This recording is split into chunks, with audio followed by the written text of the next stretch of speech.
ಇತ್ತೀಚೆಗೆ ನಮ್ಮಮ್ಮನ ಆರೋಗ್ಯನೂ ಸರಿ ಇಲ್ಲ. ಅವಳಿಗೆ ನಮ್ಮದೇ ಚಿಂತೆ. ನನ್ನ ಹೆಂಡತಿನ, ನನ್ನ ಮಗುನ ಅವಳು ಮಿಸ್ ಮಾಡ್ಕೋತಿದ್ದಾಳೆ. ಅದು ಪ್ರತಿ ಕ್ಷಣದ ರೋಗ, ಮನಸ್ಸಿಂದ ಹೋಗೋದೇ ಇಲ್ಲ.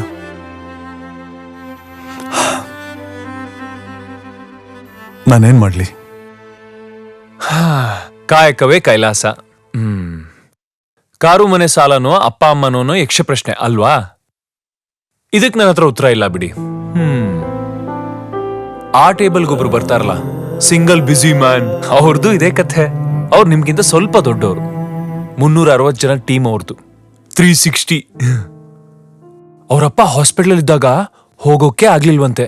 ಪಾಪ, ಕಾಯಕವೇ ಕೈಲಾಸ. ದುಡ್ಡು ಕೊಟ್ಟು ಮಗನ್ ಹಾಗೆ ನೋಡ್ಕೊಳ್ಳೋ ಮೇಲ್ ನರ್ಸ್ ಇಟ್ಟಿದ್ರಂತೆ. ಅವ್ರ ಅಪ್ಪ ತೀರ್ಕೊಂಡಾಗ್ಲೂ ಹೋಗೋಕ್ ಆಗ್ಲಿಲ್ವಂತೆ.